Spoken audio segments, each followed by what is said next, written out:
was a last minute thing. We had big plans to celebrate what's a very important day in the history of the club, but given current health restrictions, we were obviously restricted in what we could do. So we thought we couldn't let the weekend pass without doing something small. So as a committee yesterday, we just decided to come together, and we'll have a little 10 or 15 minute ceremony here this morning. We're going to lower the Irish flag, the double flag at half mast. We're going to lower the O'Tooles flag to half mast for the weekend. The GAA are encouraging us all to light candles this evening at 6 o'clock at dusk, so I'm hoping everyone will do it. We have a candle ourselves here, which we're going to put into the glass case and leave lighting for the day. We'll put some photos up on social media of it at dusk tonight, hopefully still lighted. We're going to read out the names of the victims and then members of O'Tooles who took part in that fateful day. These are tough times right now. It's been a tough year for everybody. Hopefully, we're nearly at the end of it. We look forward to being able to celebrate this momentous occasion for the club properly, hopefully next year.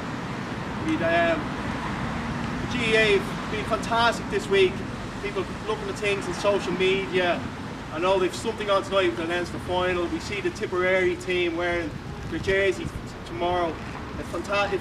Just reading there this morning that if Tipperary and Cavan win the provincial finals tomorrow, we actually have in the All-Ireland semi-finals, we'd have the same semi-finalists that we had in 1920, 100 years ago, which would be incredible. And we've given the year that's in it, well, I wouldn't rule that out happening. So the Piper's going to play away here. We'll lower the O'Tooles flag first. And then Tony Sinnott is here. I'm very grateful for coming along this morning to make a big effort to come on. He's going to say a few words. He's going to read out names of the victims and the names of the O'Tooles players participating in the day. On the same day, we'll also remember the 3 lads who were taken from Sean McDermott Street that morning, just 200 yards from our clubhouse. They were brought to Dublin Castle, and on the Sunday night, Bloody Sunday, they were murdered by, executed. Some say they were trying to escape, other people say they were killed. We'll also remember them. And just last thing before we move on to our ceremony, just remember, although O'Tooles has so many players on the day, a lot of the people who were killed were local people from the area around Croke Park, and we were the local club. We were the dominant team at football in the county at that time. It's an incredible O'Tooles team. So a lot of them players, a lot of them fans who were there were also members and fans of O'Tooles. They went to see the O'Tooles players that day, as well as their county team. The lower flag.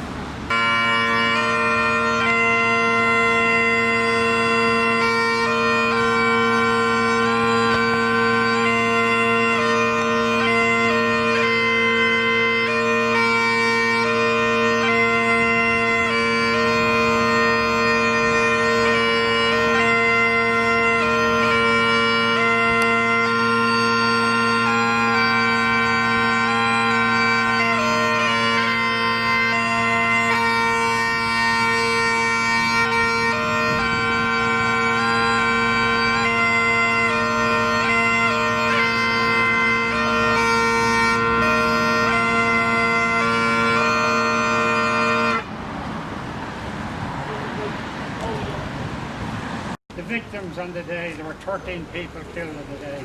One of those included Michael Hogan, for whom the Hogan sign is named after. The victims was Jane Boyle, was number 1. She lived in Lennox Street. James Burke from Greenland Terrace, Windy Harbour. Daniel Carroll from Templederry, County Tipperary. Michael Feeney from Gardiner's Place in Dublin.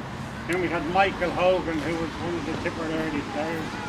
With James Matthews of North Cumberland Street, with J. O'Dowd of Buckingham Street, with Jeremiah O'Leary from Blessington Street, with William Robinson from Little Britain Street, Dublin, with Thomas Ryan from Viking Road, Dublin, with John Scott from Fitzroy Avenue in Drumconda, with James Tehan of Green Street, Dublin, and Jay Traynor from Dalton County, Dublin.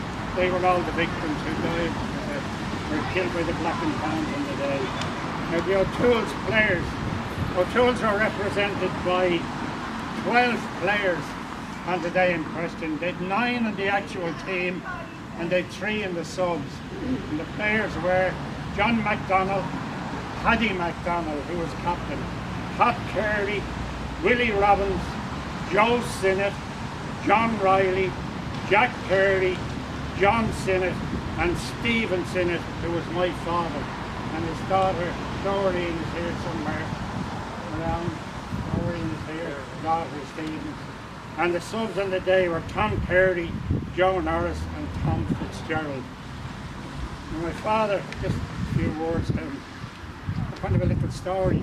My father didn't talk much, never talked much about Bloody Sunday. He's a very quiet man. You'd have to ask him questions and he'd tell you stories.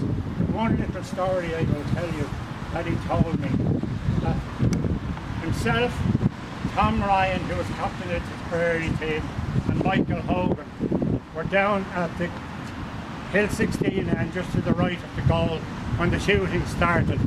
They threw themselves on the ground and they tried to crawl over towards where the Cusick stand is now, and the shooting started. Tom Ryan and my father got over that far, looked around, and they saw the body on the ground. It turned out to be Michael Hogan, who was shot dead. My father that day brought Tom Ryan. No, this is a story. My mother that day, she'd one boy, Sean, my eldest brother, who was the largest soul. He was 18 months old. She was coming up to Croke Park, up along by the banks of the canal, to meet my father, and she met this gentleman coming down. The gentleman said to her, "Where are you going, ma'am?" She said, "I'm going up to meet my husband. He's playing a match up there in Croke Park for Dublin." He said, "Woman, I wouldn't go any further." He said, "There's shooting and bullets flying all over the place." So she went back home again with Sean, went into the house. Now my father's routine after a match was maybe for a drink. He wasn't a drinking man, but he'd go, but he was always home around 6 o'clock. And 6 o'clock came, there's no sign of my dad.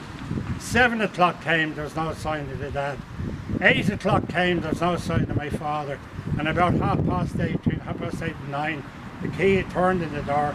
My father walked in with Captain Tommy Ryan of the Tipperary team and one of the Tipperary subs by the name of Tom O'Connor. And we sheltered them for the night in 72 Russell Avenue East Wall. But at about 2 o'clock in the morning, they heard a bell ringing.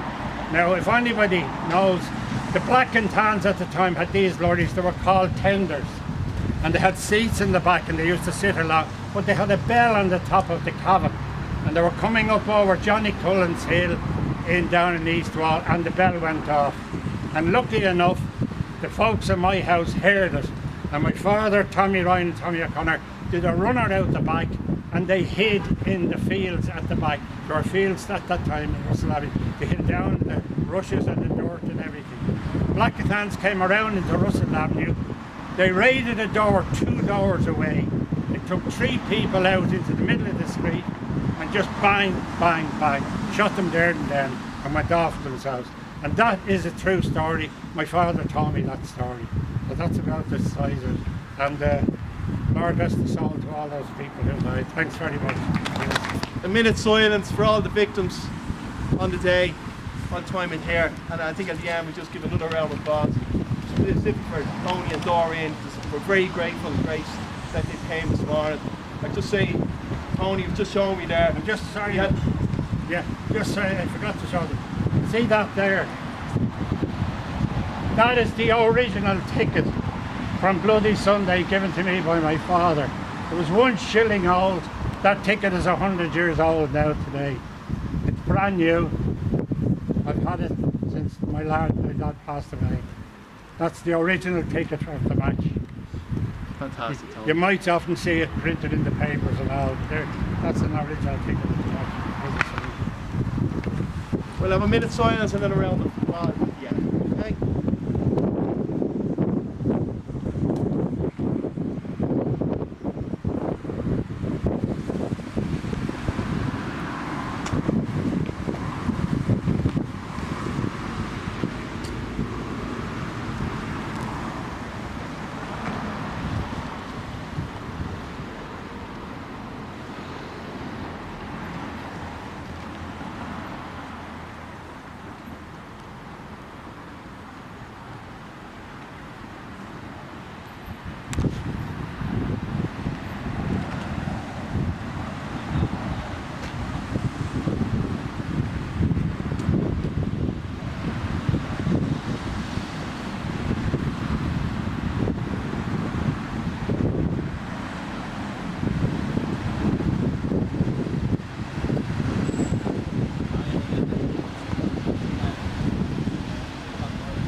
Light a candle and leave it here for the day. That's GAA encouraging everybody just to take that moment at 6 o'clock this evening, just before we all settle in for the Leinster final.